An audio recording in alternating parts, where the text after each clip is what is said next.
Magandang araw ho sa lahat, lalong-lalo na sa ating mga public school teachers under the Department of Education.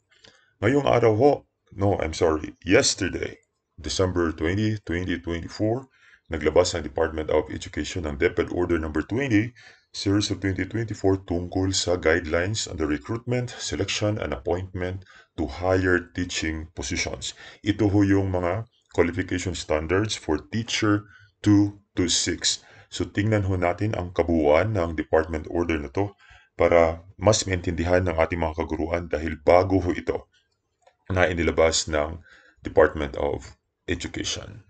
So ito ho yung ano natin, yung inilabas nila, that's dated December 20, 2024, titled Guidelines on the Recruitment, Selection, and Appointment to Higher Teaching Positions. Okay, so ito na ho yung susundin ng DepEd with the new teaching positions kasi merong bago ngayon because dati it's only one, that's only from teacher 1 to 3. Saka ngayon we have 4 to 7, okay, as well as for master teachers. So tingnan ho natin ang DepEd order na to. So the basis for this DepEd order, we have the PPST, okay, lahat ng mga standards for teacher quality na nasa PPST, as well as also doon sa Merit Selection Plan, NSP, MSP, nasa DepEd Order number 19, Series of 2022. So, nandito ho tayo. Okay. Okay, let's have it here. All provisions of department orders, rules and regulations, and other related issuances stated below that pertains to the recruitment, selection, and appointment of teachers to higher teaching positions, which are inconsistent with this order and its provisions are repealed, rescinded, and amended accordingly. So, one of those is the MEC Order number 10, Series of 1979, DO 66, Series of 2007. Then we also have DO 31. These are all repealed, rescinded kapag inconsistent with the new guidelines. Okay, so lahat na yan. Signed by DepEd Secretary Sonny Angara. Alright, so we have the rationale here, the basis for making this new guidelines. So ayan, andyan ho yan. So tingnan ho natin, ano ba yung mga scope nito sa this for the this DepEd order number 20. So para ito sa teachers 2 to 7 positions, master teacher 1 to 5 positions, special science teacher 1 positions, as well as special needs education teacher 1 to 5. Alright, so tingnan ho natin lahat ng mga positions na covered nito nasa annexo ng DepEd order nito. This is the under the EO 174, yung career progression ng teachers, and all the IRR na it was also signed this year. So narito na ho yung qualification standards. Okay? So for teacher 1, they have to follow DO 7 2023. So tingnan ho natin ano ba yung mga dapat tandaan ng mga kaguruan kapag gustong magpa reclassified. Okay? So, ano ba yung procedure? So, we have it here, the publication and posting of vacancies. So, ito ho ay gagawin ng i-publish ito sa CSC websites na. So, I guess the division office alam nila ito kasi they are doing this for under DO7. So, pare-pareho ho sa recruitment ngayon ng DepEd. So, ayan. So, andyan ho yan. Ganito yung lalabas. At saka yung mga qualifications na nandito. Okay. So, ganyan ho. Then, for the publication, so ganito ho yung mga position title, salary job. Nakita naman ho natin yan dito. Okay. Ayan. So, ano ba yung mga documentary requirements. Okay?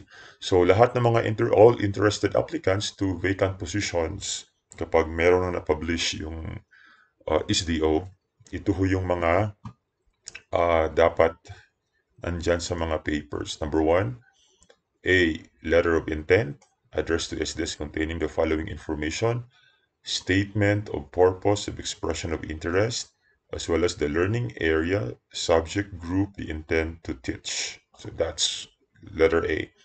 Then letter B, the CSO Form 212, the PDS, duly accomplished PDS with work experience sheet. Okay. Then photocopy of voter's ID or any proof of residency. Kasi magagamit ata to for localization law. Ano? Oo. So, voter's ID or any proof of residency. Then, photocopy of valid and updated PRC license ID. Then, photocopy of certificate of board rating. Then, photocopy of scholastic academic record, for example, the transcript of record, the diploma, including completion of graduate postgraduate units if available. Then, photocopy of duly signed service record or certificate of employment, whichever is applicable. Then H, photocopy of the latest appointment for those applying for promotion.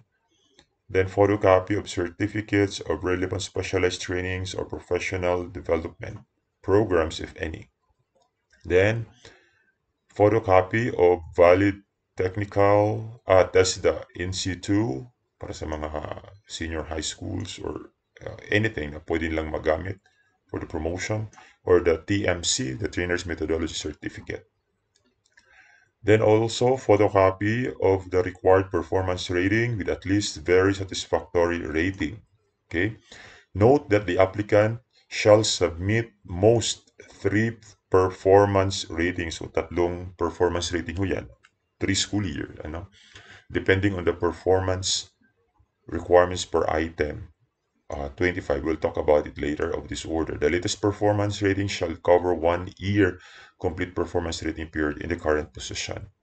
Then letter L, checklists and omnibus sworn statement on the certification on the authenticity and veracity, that is the CAV doon sa omnibus, as well as the data privacy consent form pursuant to RA 10173 or the Data Privacy Act. Nasa Annex C din under this DepEd order. Then other documents may be required by the HRMPSB, including but not limited to portfolio for the assessment of identified PPST non-classroom observable indicators. Alright?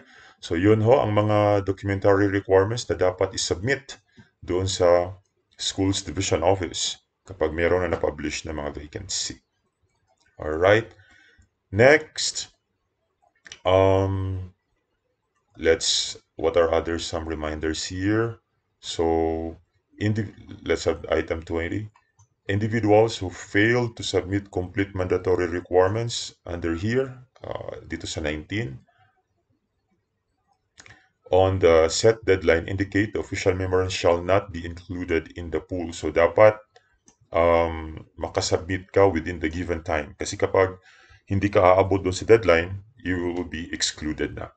However, non-submission of additional documentary requirements or those that may be required for item letter M shall not warrant exclusion. So, yun lang A to L, itong letter A to L, kapag hindi mo masubmit on time, hindi ka na makasali doon sa pool of applicants. Itong M, pwede lang itong ipahabol. Then, the applicant assume full responsibility. It's on the part of the applicants for the completeness, okay? Completeness, authenticity, and veracity of documents submitted as evidenced by the omnibus sworn statement. So, ayan. So, next, ano ba yung initial evaluation of the qualification of applicants, right? So ito yung sinasabi nating qualification standards. So Upon the receipt of the application, the HRMO shall conduct an initial evaluation of the applicant's qualification vis-a-vis the CSC approved QS for the position to be filled. Specifically, HRMO shall assess the applicant's minimum requirements. Ito yung mga minimum requirements natin. Education, experience, training, eligibility, and competence. So, performance requirements. Tingnan muna natin itong performance requirements. So, kapag deputy teacher na ho tayo, so ito yung tinatawag nating mga internal applicants. So, currently, you are employed in DepEd. So, ito yung mga tinatawag nating internal applicants. Kasi, yung mga iba ding mga teachers na gustong mag-apply, not in DepEd, but they want to apply that particular position, pwede din. Tatawagin yan sila mga external applicants. Okay? So, initial requirements, nandito ho yung for performance, okay? Itong performance natin. So, we have it here. For teacher 2, at least 6 proficient classroom observable indicators at very satisfactory. Tapos, yung equivalent sa non-classroom observable indicators dapat very satisfactory, at least 4 proficient. For teacher 3, at least 12 proficient classroom observable indicators at very satisfactory. Then 8, okay, 8 proficient non-classroom observable indicators at very satisfactory. Then this new one, itong teacher 4, 5, 6, 7. For teacher 4, 21 proficient. Okay. At least 6 outstanding. If teacher 5, at least you have 6. Oh wait, let's go back to teacher 4 kasi ito ang bago. So for teacher 4, at least 21 proficient classroom observable indicators, then 16 proficient non-classroom satisfactory. For teacher 5, 6 outstanding sa classroom observable, then non-classroom at least 4 outstanding then. For teacher 6, at least 12 outstanding, then at least 4 non-classroom observable, and 4 non-classroom observable dapat outstanding. So ito yung tatandaan ho natin, yung mga teachers natin. Applying for teacher 4 to 7. For teacher 7, dapat at least 18 proficient classroom observable indicators, dapat outstanding 18. Then at least 6 non-classroom observable very satisfactory and 6 proficient non-classroom observable as outstanding. So yun ho ang mga requirements. For master teacher 1, dapat 21 proficient outstanding, then 8 proficient non-classroom observable very satisfactory, and 8 proficient outstanding mga non-classroom. So dapat 8 and 8 very satisfactory at saka 4 satisfactory. Outstanding 8, satisfactory 8. Dito naman sa master teacher 2, so from master teacher 1, then you can go to master teacher 2. Kasi dito sa master teacher 2, ang batayan dito is yung highly proficient na mga classroom observable classroom indicators. So for master teacher 2, at least 10 highly proficient, okay, outstanding, then 5 satisfactory non-classroom observable, and 5 mga highly proficient. So ito mga highly proficient, ito na yung pang master teacher talaga, no? So the teacher can apply positions kasi proficient lang to, proficient, okay?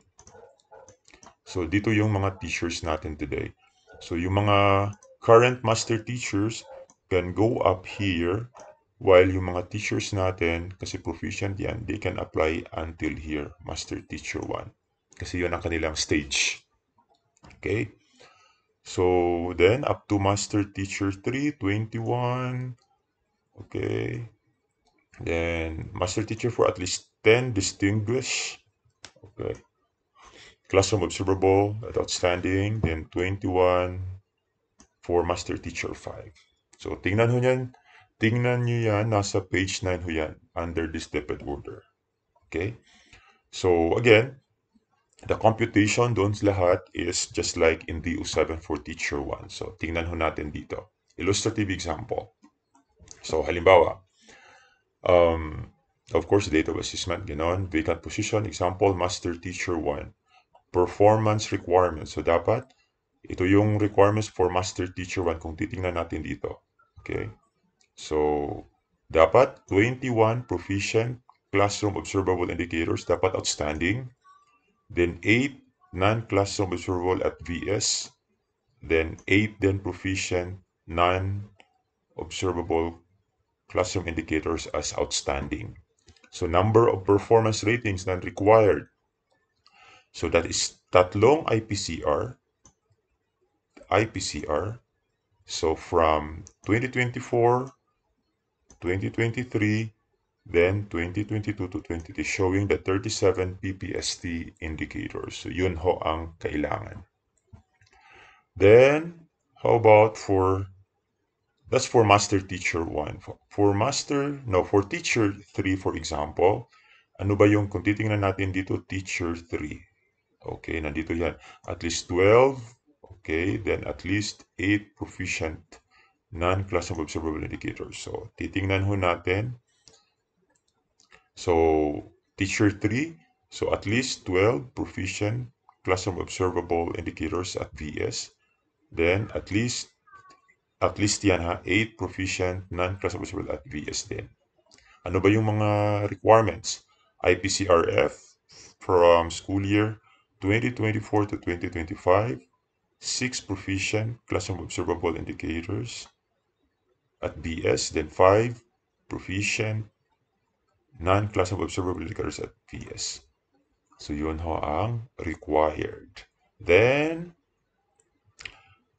IPCRF from school year 2023-2024, 7 proficient at VS, o ganun ho.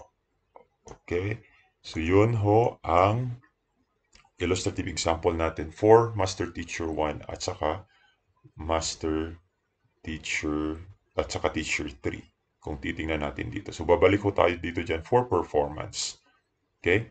So sa mga external applicants naman, okay, kapag sinasabi natin ng mga external applicants and other non-teacher applicants, they also have to follow.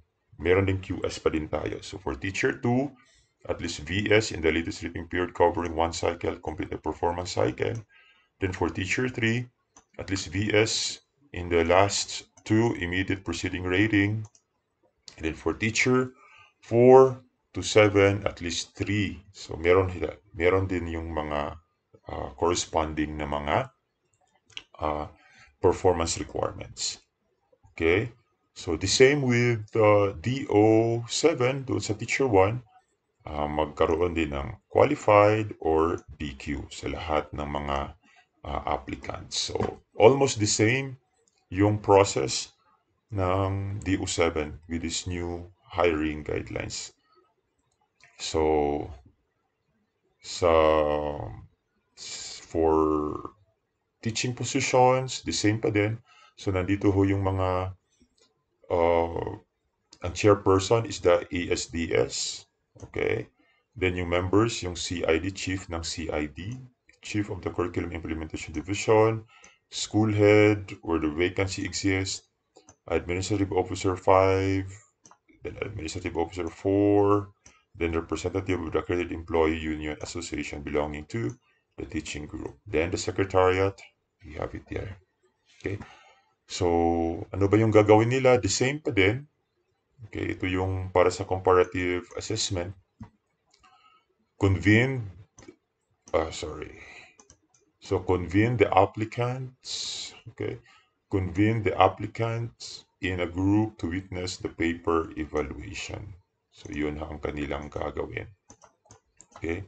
Evaluate and compute the points for education training in hours, experience in years, and performance rating of applicants using the rubrics provided for this order.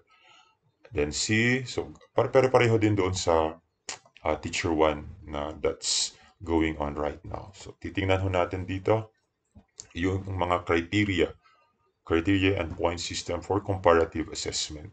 So, number one is education, okay, learning and development or training, okay, then experience, then performance, yung nasabi natin kanina, at saka yung PPST classroom observable indicators, at saka yung mga non-classroom observable indicators. So, makikita ho natin dyan.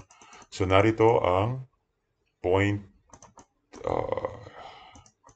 mga maximum points possible na pwedeng makuha ng isang applicant. Evaluation at education that is 10 points, training 10 points, experience 10 points, performance 30 points. Then the PPST classroom observation 25 points. PPST non-classroom observable indicators, portfolio or okay, that's 15 points, total of 100. This is 40, 70, 100 points. Okay, so yun ho ang point system for comparative assessment. Next, ano ba yung rubrics for computation per criterion? So, for education, training, and experience, pare-pareho pa din doon sa DO7. Okay? So, increment table sa education. So, ganito ho yan. So, nandito ho yung qualification level. Okay? Then the range from and to. So, halimbawa, dito tayo sa bachelor's degree. So, nandyan. Kung dito ka, that's your qualification level is 6. Kung tapos ka ng master's, dito ka sa 21. Okay, master's degree. Okay. Then, kapag doctorate dito kapag meron ka ng doctorate, 31. Okay. Ang master's degree is 21. Kapag hindi pa tapos ang master's but almost there, so depende sa iyong level. So, take a look on this on page 15. Okay. So, then for training, nandito din tayo, qualification level, din yung range. So, this is by hours. So, yung training mo, kung ilang hours yan, so you can have it until qualification level 31 kapag nakaabot ka ng 240 hours or more. Okay. Then for experience, nandito ang ating increment table. So, halimbawa, yung experience mo is 5 years ka na in DepEd, 5 years, so andito ko sa qualification level 10. No, that's 5 years. Oh yeah, 4 years, 6 months, less than 5 years. 11 ka na kasi 5 years, less than 5 years. So, tingnan ho natin yung qualification level. So, tingnan nyo na lang dyan. Okay? Then, ganito yan. So, how are we going to compute? The same, I guess, the same with DO7 sa pag-compute ng points natin for education, training, and experience. So, weights allocation natin, 10 points for education, training, 10 points, and experience, 10 points. So, 10 or more, halimbawa, ano ba yung increment mo doon? So, kapag 10 or more, you got 10 points. Okay? Pag yung training mo, yung increment mo is 10 or more, you also got 10 points. Kapag yung experience mo is 10 or more increments, you can get 10 points. So, how are we going to determine that? Is narito. So, halimbawa, yung vacant position is master teacher 1. Okay? Salary grade is 18. So, ito yung QS approved by CSE. So, based doon sa minimum qualification standard for master teacher 1, ganito. So, master teacher, so yung level mo is halimbawa, may master's degree ka. So, you're on level 21. Then yung training mo, halimbawa, is 12 hours of training.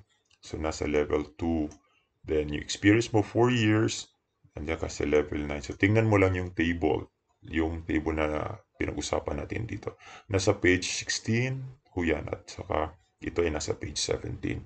So, again, very the same way doon sa umiiral na DO7 for hiring teacher 1 positions.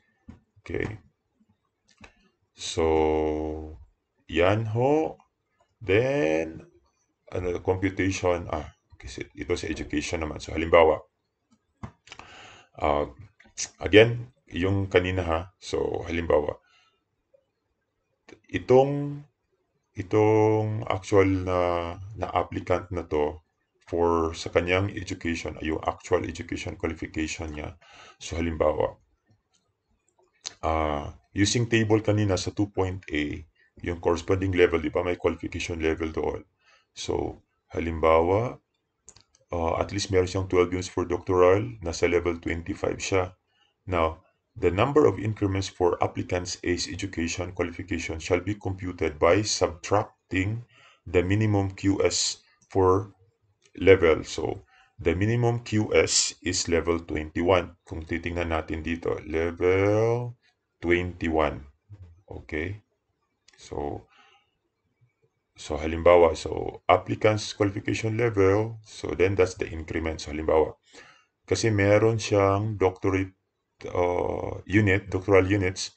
So, halimbawa lang, meron siyang 12, tingnan natin dito ha, 12, halimbawa, education. Okay, dito sa education, 12 doctoral units. Okay, so, level 25 siya, then yung QS is 21, yung QS is 21, so that is, nasaan na tayo dito? 25, that is yung qualification level niya. Then yung minimum, that is level 21, so meron siyang 4 increments. So yung 4 increments niya, kung babalik tayo dito sa table 3, 4, so meron siyang 4 points for education. Then tingnan natin dito again, sa kanyang mga training, halimbawa, so halimbawa si applicant A, meron siyang 24 hours training doon sa curriculum. Okay? So, or ano ba to? Planning conducted, 2021 and 40 hours. Meron siyang 40 hours national training of trainers grade 7. Ganon. At saka, conducted, considered table 2.2. So, ang total ng kanyang training hours is 64 hours. So, yung 64 hours na training is level 9. Tignan natin doon sa training sa table na 64 hours training. Okay, nandito tayo sa training. Then 64 hours. 64. Ayan, 64 hours niya. So that is qualification level, that is 9. So, ang gagawin natin, so that is level 9, yung kanyang qualification level. Then kung titingnan natin dito kanina sa standard is yung minimum is level 2. Okay, sa training level 2. So, 9 minus 2, that is 7. So, 7 increments si applicant A. So, sa 7 na increments, tingnan natin dito sa rubric, training, 7 increments. So, 6 to 7, meron siyang 6 points. Okay? Then, sa actual experience naman, so, only those experience relevant to the position, ha? Okay, may be field considered in the computation of increments.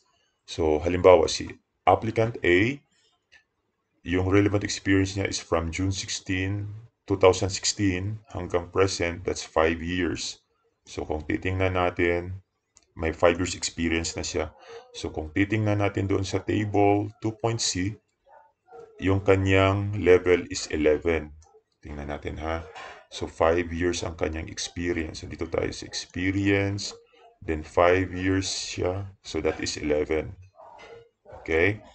So, that is 11. Then, kung titingnan natin dito, the minimum is level 9. So, level 9. Tingnan natin level 9. So, 11. yung qualification level niya, then the minimum standard, that is the qualification level, that is 9. So meron siyang 2 increments.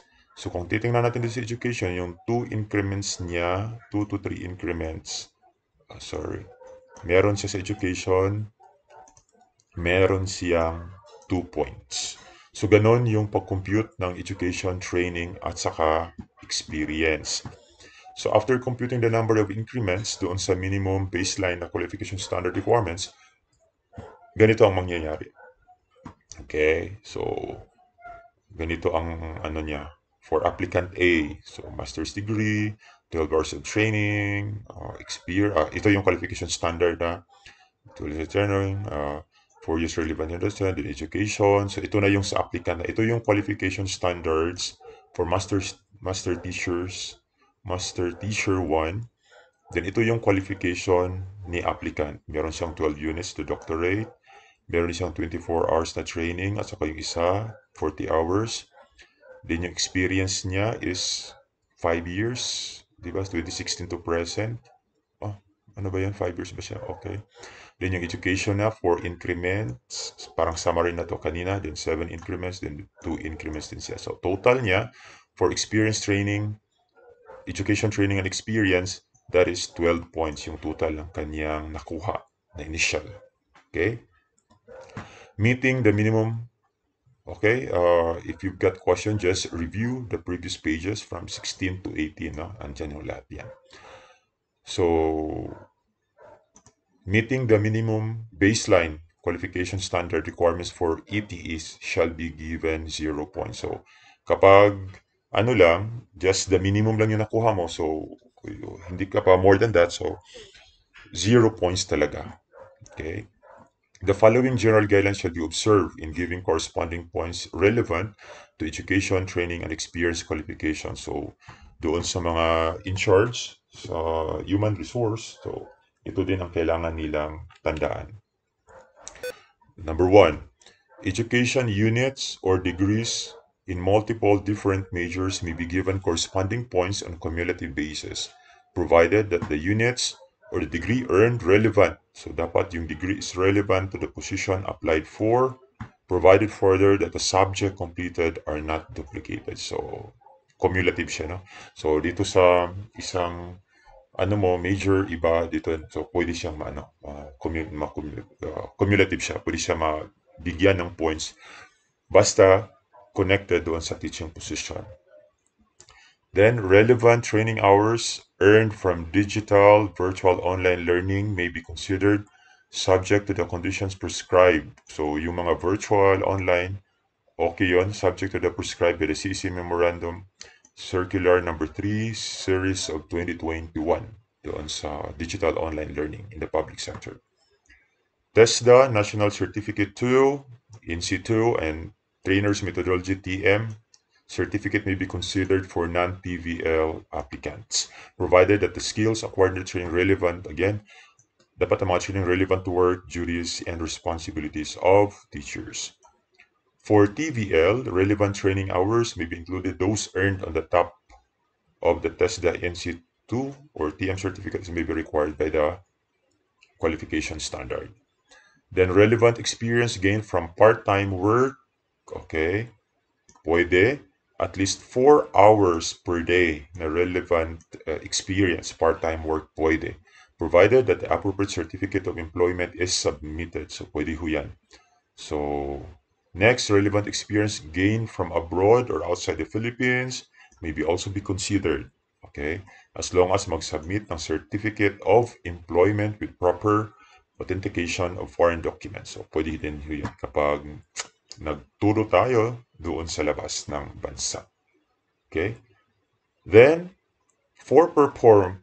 dito tayo sa performance. Okay? So, for internal applicants, ang gagamitin is the RPMS, PPST, yung IPCRF na ginagawa at the end of the year. So, at least yung rating is very satisfactory for 1 year cycle. Okay? So, ganito ang pag-compute. Points, the performance is equal to X divided by 5 times WA. Then, that's equal to your performance. So, paano ba yan? So, performance mo, that is the performance rating reflected dun sa IPCR mo, then divided by 5, that is the highest, di ba? The high rating sa RPMS, that's 5. Then, weight allocation for performance, that is 30 points. So, yan ho ang gagawin. So, halimbawa, kapag yung rating mo is 4.356, okay, so 4.356 divided by 5 times 30, so you could have, for your performance, you could have 26.136 points. Okay, so ganun ho ang compute ng performance. Kasi tapos na tayo sa education, training, and experience. Dito naman tayo sa performance. Then for external applicants, doon sa mga hindi nagtatrabaho ngayon sa DepEd, for example, nasa university or maybe nasa private schools, so ganito din yung performance nila. Kapag outstanding your performance, they could have 4.75 midpoint value. Then very satisfactory 3.5. Kapag andyan, they could have 3.99. So then very satisfactory, okay, and so on below.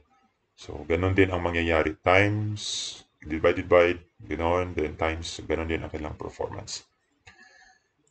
For classroom observable indicators, okay, yung may mag-observe sa atin.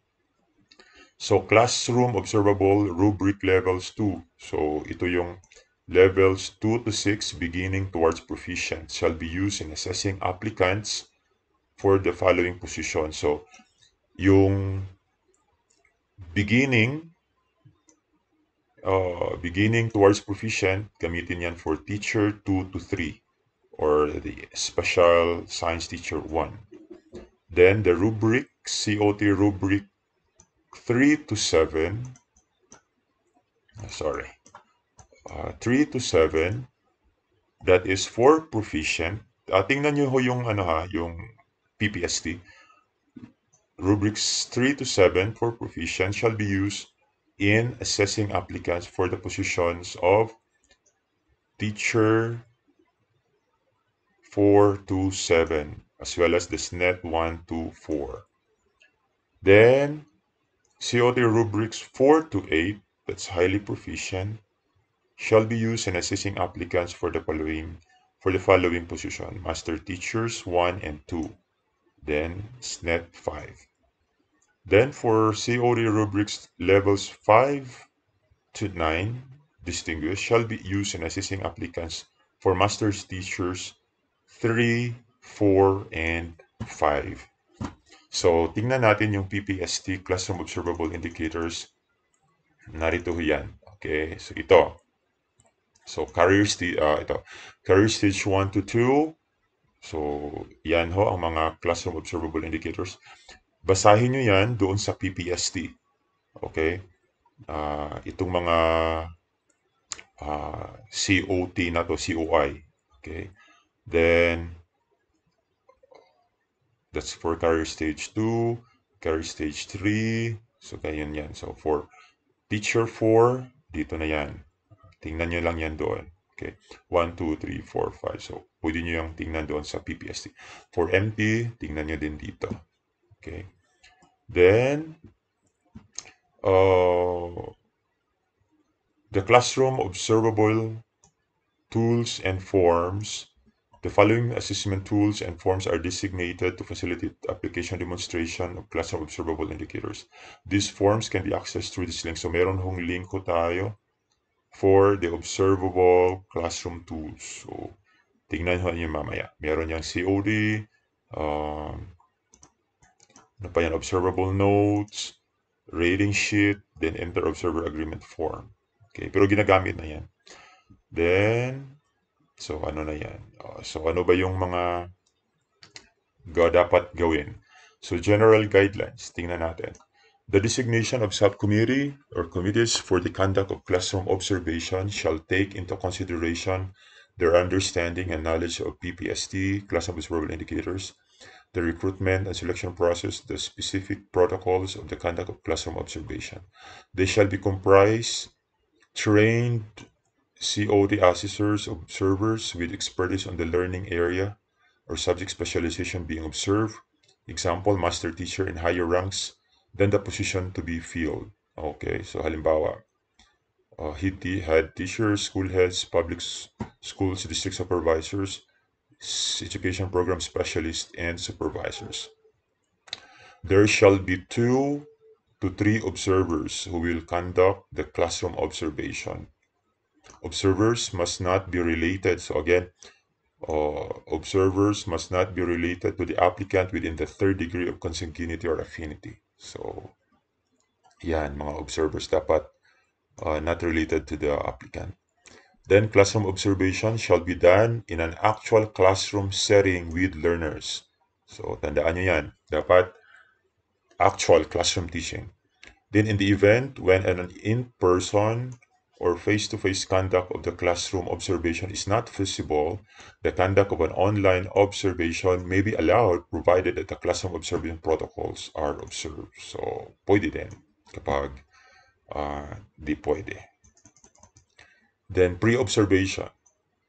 The applicant shall submit a copy of their lesson plan and instructional materials based on the identified indicators for the position applied for review and reference of the observers. So mag-submit ng lesson plan and IEPs. The subcommittee observers, yung mga mag-observe ng klase, shall discuss and agree on the appropriate indicator under Domain 3 shall be used for assessment of each applicant based on the specific classroom context. Okay. The observer shall review the COD rubric and the forms accomplished prior to the actual conduct of classroom observation. The observer shall review and familiarize themselves with the lesson plan prepared by the applicant. So that's the pre-observation phase. Then actual observation. The applicant shall be observed, okay, for the entire class period in reference to the submitted lesson plan. Only the observation notes form shall be brought. So take note. Only observation note form shall be brought and accomplished by the observers during the actual classroom observation. The observers shall record in the observation notes forms their comments and observations on the applicant's performance. Okay, so yun ang tandaan. Then after the post-observation, the rating sheet shall be accomplished individually by each observer after the actual observation. Note, only the teaching demonstration shall be rated. The lesson plan and instructional materials submitted to the observers shall only serve as reference. Okay? Observers shall put on record under other comments of the rating sheet and the inter-observer agreement form when the applicant's demonstration of any classroom observable indicators falls below the desired rating of 5 for teacher 2 and 3, then 6 for teacher 4 to 7, and 7 for master teachers 1 to 2, and 8 for master teachers 3 to 5. Only subject specialists shall rate indicator 1. Okay, note, only the subject specialists shall rate indicator 1. An inter-observer agreement exercise shall be done whereby all observers discuss the reasons for the rating of each indicator. So, dapat mag-discuss. In case of different ratings, the observer shall come up with final rating, which is not hindi ho average of the individual ratings, but a rating based on reasoned and consensual judgment. So, kapag hindi magkasundo yung mga raters, hindi ho sila bibigyan ng average doon sa, halimbawa, 3 sila, then i-add nila yung yung rating, then i-divide 3. Hindi ho gano'n. Not the average doon sa individuals. Kundi, they have to agree between themselves. Excuse me. They have to agree kung ano ba talaga yung rating na ibibigay nila. Okay? So, halimbawa, yung isang observer nagbigay ng 4, yung isa naman 5, yung isa 4. So mag-agree sila. Hindi nila kunin yung average, kundi mag-agree sila. It's either 4 or 5, depende doon sa based on reason and consensual judgment ng mga observers. Ano pa? So, ganito ang computation of points for classroom observation criterion. So, yung classroom observation, yung COT rating divided by the highest possible score times the WA. So, yung yung COT rating refers to the applicant's final rating obtained during the observation sa mga specialist. Then the highest possible score for teachers 2 to 3, that's divided by 30 lang. Kapag teacher 4 to 7, divided by 35. Kapag master teacher 1 to 2, that is divided by 40. Then for master teacher 3 to 5, that is divided by 45. Then times WA, the weighted allocation. Halimbawa, for example, the COT rating is 36. Ito si master teacher 1 applicant. So COT rating is 36. Okay. Then the highest possible, because master teacher yan, master teacher 1, so dito, that's divided by 40. Okay. Then yung equivalent weighted allocation, that is 25. So ang kanyang COI is 22.5 points. Okay. Next, non-classroom observable indicators. So ganito din yung mga non-classroom observable indicators. So for teacher 2 to 3, nasa career stage 1 to 2. Career stage 2, ang 4, 5, 6, and 7, yun ho ang mga non-classroom observable indicators. For master teachers, ito din mga non-observable indicators. Master teacher 2, 3, 4, and 5. So, the non-classroom observable indicators, assessment tools, and forms of RSP.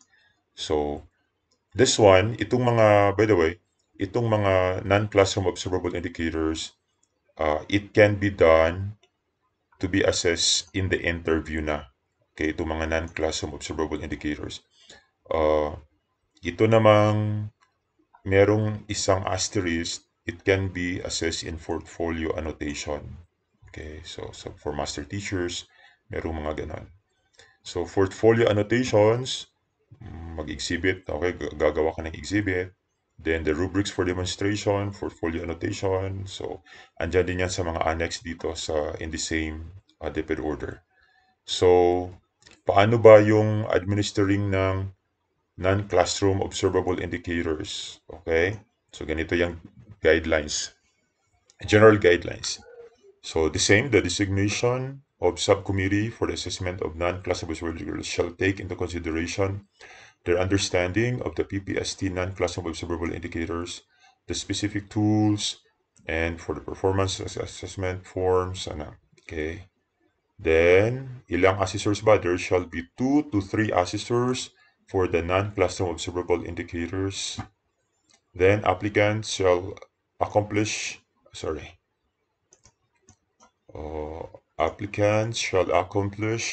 the PFP and undergo BEI the scheduled day of assessment. Assessors shall individually rate the applicant's response and the BEI using the rubrics of demonstration of non-classroom observable indicators.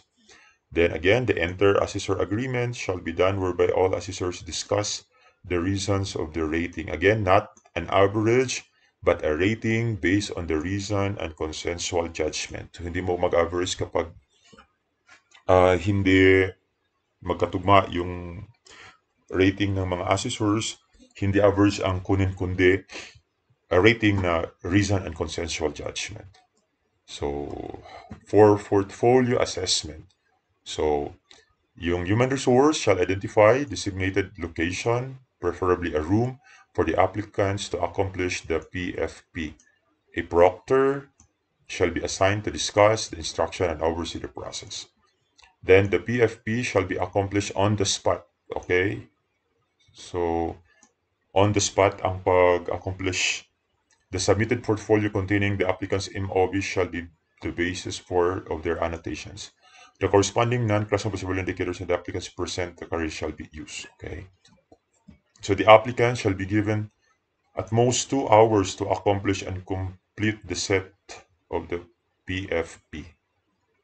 In the event when an in-person or face-to-face conduct of assessment is not feasible, the applicants may accomplish the PAF online, provided that the following protocols are applied. So kapag not face-to-face, online, pwede din.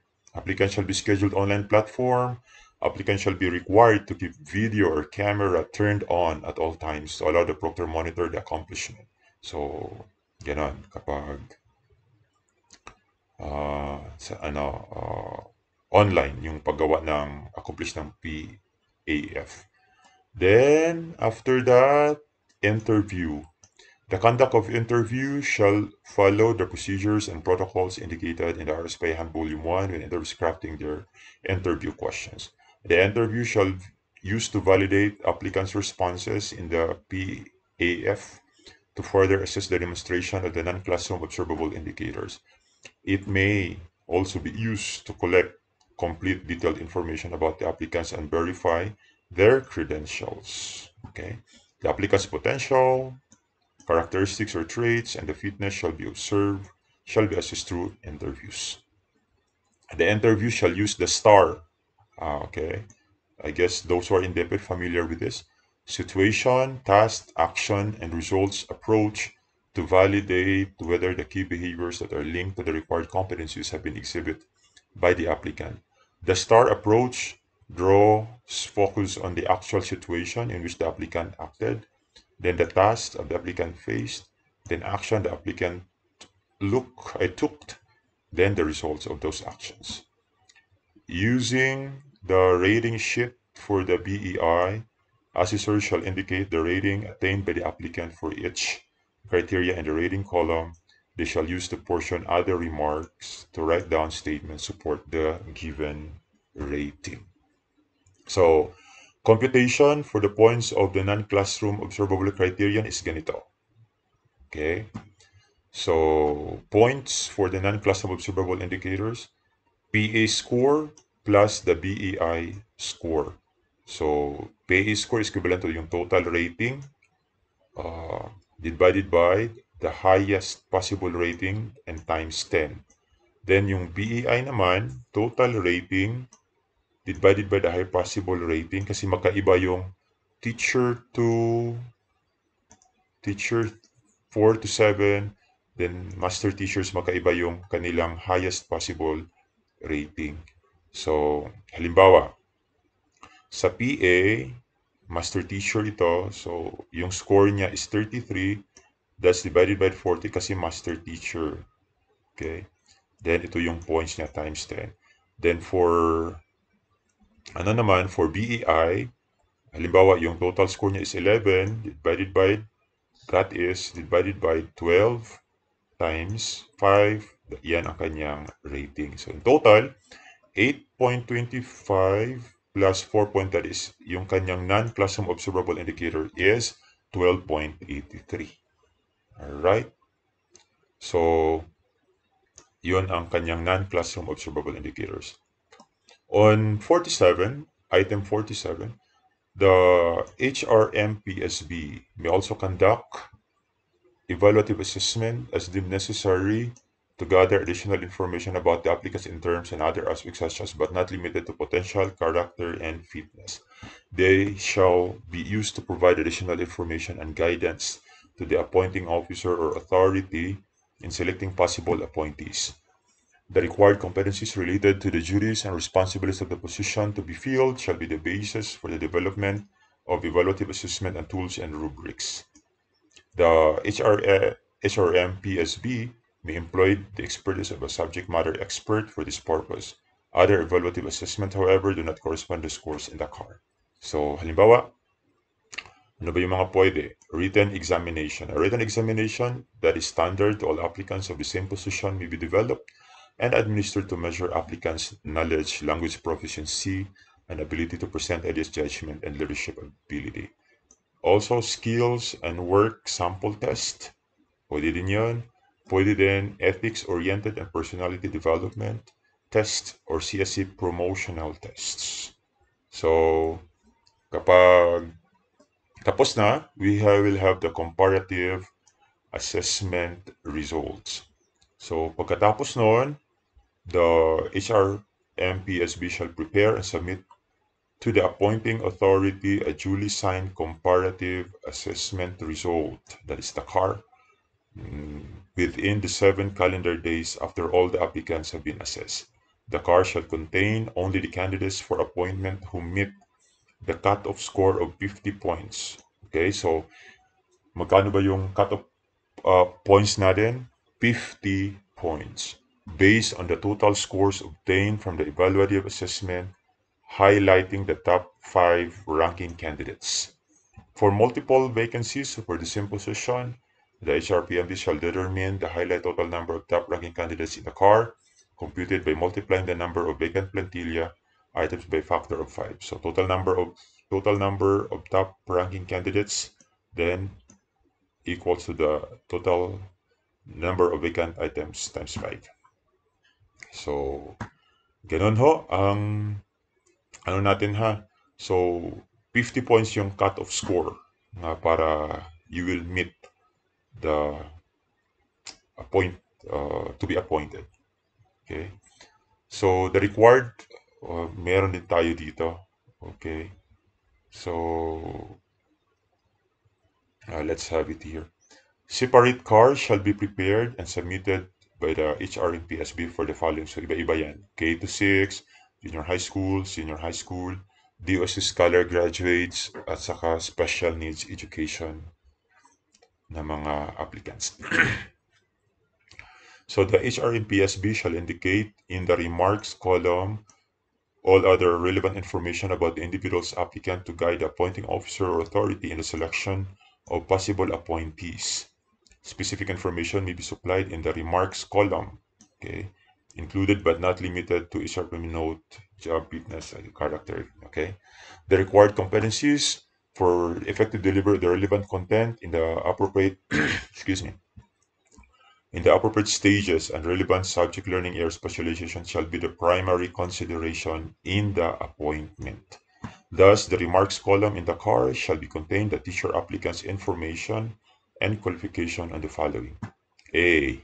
Learning area specialization, knowledge and qualification of the in the alternative learning system, special madrasa IP, language proficiency. So yan ang pwedeng i-ano sa remarks column. Place of residence sa localization law kapag ano dyan, can also be a factor. Beneficiary of National Program partners such as Fast Track Scholarship, Science and Technology Scholarship activity pursuant to 10612. Okay. So, for senior high school and NST position, the remarks column shall also contain information whether the applicant has PIBET, LET, or LEPT eligibility to guide appointing authority. So, yan. Ilagyan din yun ng remarks. Okay. Where are we? Item 52. The CAR for a particular published position shall be valid until filled, but not extend beyond the validity of publication or republication of the said vacant position in the CSC website. For elementary, in the event when all the candidates in the CAR are already appointed and there are still vacant positions, the SDS shall order, this is for elementary, okay. The SDS shall order the conduct of another round of recruitment and selection to establish a new CAR. Okay.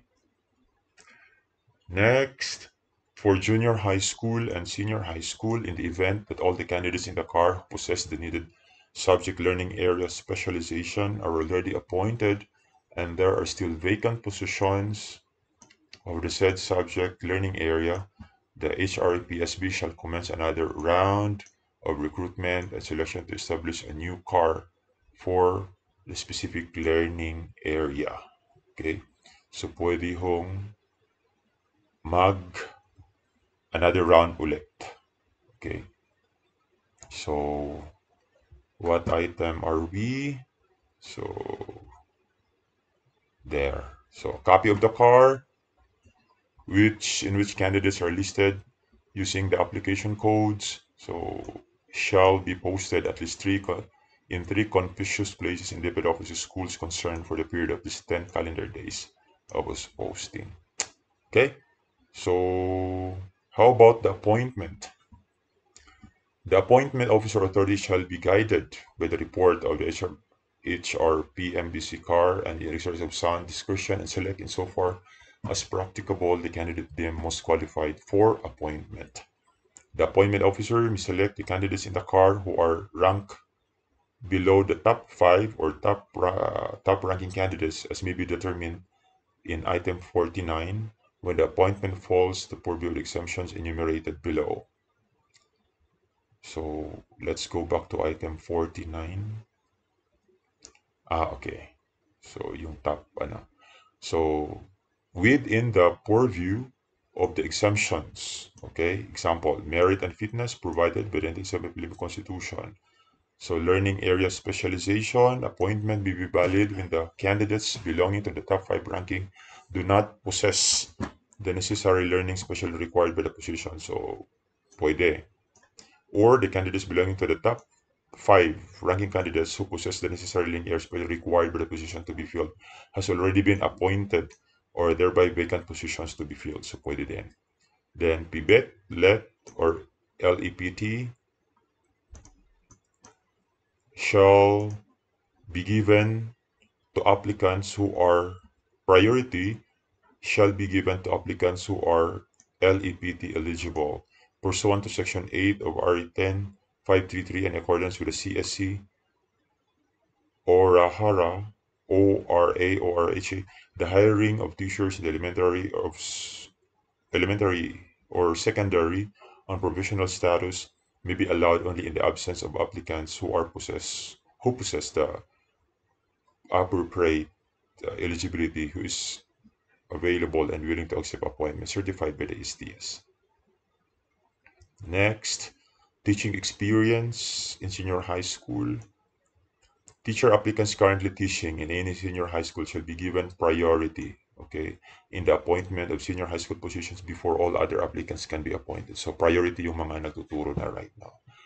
Then, localization law, be mindful of RA 8190, otherwise known as localization law, grants priority in the appointment or assignment of teachers to public elementary or secondary schools to bona fide residents in the barangay, municipality, city, or province. So, alam na natin yung localization.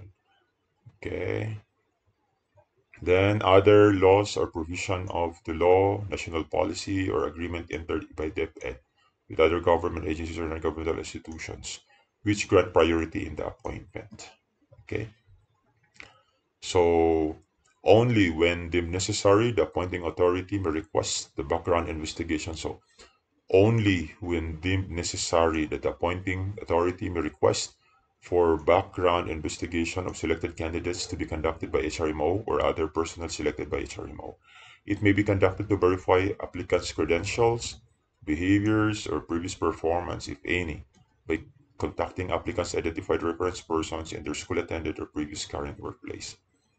Applicants in the CAR who may not be selected for appointment and those who scored below the cut of 50 points may participate in the succeeding recruitment and selection process or may opt to carry over or update their score in any criterion. So, pwede na. The decision to appoint shall be rendered by the appointing authority or officer confirmed by the HRMO through the CAR. So, yun ho. Okay. So, again, the cutoff score is 50 points. So, marami pa ho din dito. You just try to look at this DepEd order. Okay. So, Annex A1, we have the list of authorized teaching positions. So, we have Teacher 2, then salary grade 12, Teacher 3, 13, Teacher 4, 14, Teacher 5, 15, Teacher 6, 16, Teacher 7, 17, Master Teacher 1, 18, Master Teacher 2, 19, Master Teacher 3, 20, Master Teacher 4, 21, Master Teacher 5, 22. Then annexed itong CS form number 9. That's the for publication. Then Annex C1, this is the checklists of the requirements. Okay. That's including the omnibus. Then initial evaluation results. Okay, D1. Then E1, we have the what is this? Okay, so this is the, I guess, a letter to the applicant. Okay, then Annex F1, we have, okay, so the same. So that's for the, then Annex G2, individual evaluation sheet. So, ayan. Then Annex H, final deliberation. Then Annex I2, comparative assessment result. The car. Okay. So that ends our DepEd order number 20, series of 2024. Alright. So, yan ho ang bagong guidelines on the recruitment, selection, and appointment of two higher teaching positions sa mga public schools ng buong bansa. Magandang araw sa lahat. Congratulations in advance.